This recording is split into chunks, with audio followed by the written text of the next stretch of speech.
Hello everyone. Welcome to our channel ISC Steno. We are starting the passage at speed of 100 words per minute. Start. Mr. Vice Chairman, the Minister of Railways has given us some impressive figures regarding route mileage, the number of passenger trains that run every day, the number of goods trains that run every day, the number of millions of passengers who travel by train. He has tried to compare them in view of the vastness of the country, the large number of passenger trains being run, the large number of goods trains being run, and the big route mileage. He has tried to show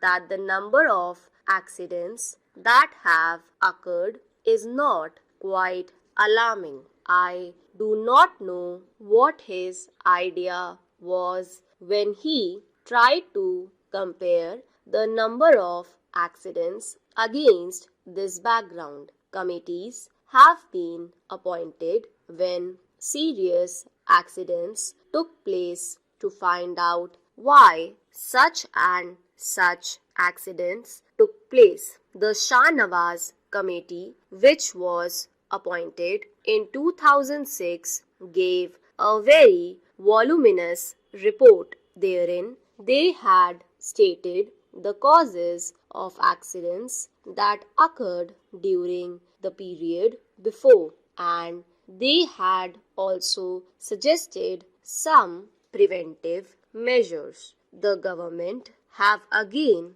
appointed another committee headed by Dr. Kunzru. It is more than 8 months or so. I do not know why an interim report has not been submitted by this committee. It would have been better, at least for discussion on such an important subject like this, if that committee had submitted an interim report. We could have offered more constructive suggestions. Unfortunately, the committees that are appointed take their own time to submit their reports. Maybe the government is partly responsible for they may not be cooperating with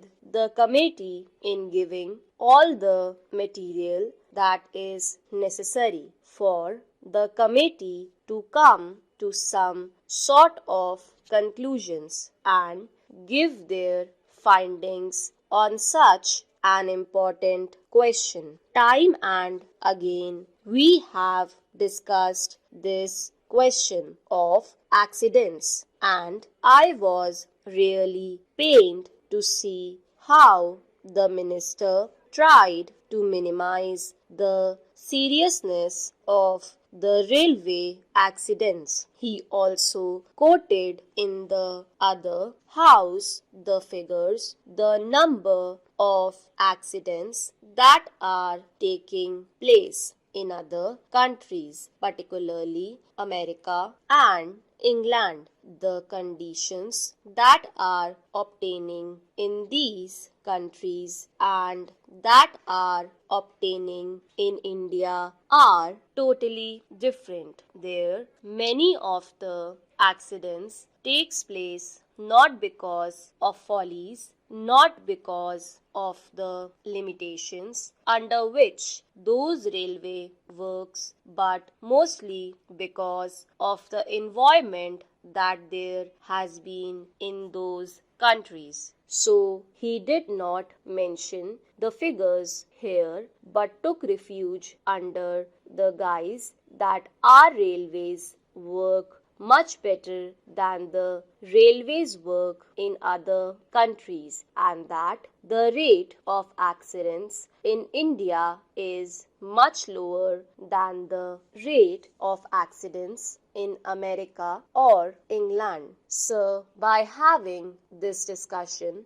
the railway board and the railway ministry should be able to learn some lessons, and if they are prepared to implement the silent suggestions that will be made by the members, then many of these discussions will not take place and many of the accidents that take place these days will not occur. It has now become almost an everyday affair after the statement was made by the Honorable Minister in this House and the other House. Another accident had occurred to a deluxe train. It is therefore incumbent and imperative on the part of the railway ministry to see whether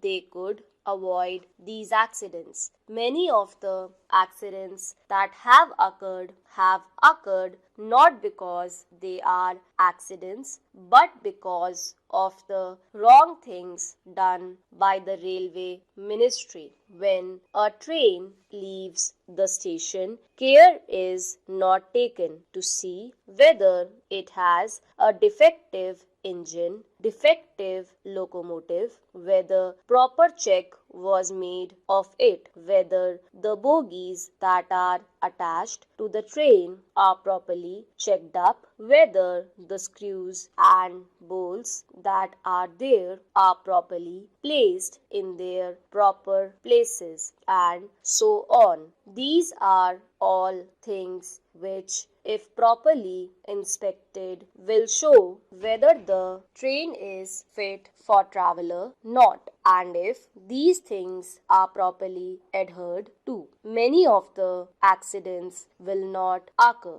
A member in the other house has reported a statement from the statesman of Kolkata that the loco shed people asked the driver of a particular train to somehow manage, even though he complained that he could not take the train. He tried to manage. When the train arrived very late, he was said to have been manhandled by the crowd for the late arrival of the train, and he is reported to have stated to the correspondent that in spite of the protest that he made, he was asked to take that locomotive which was very defective. Last year, similar accidents occurred. For instance, the Ranchi accident. It is also reported that the engine driver protested when he was asked to take the train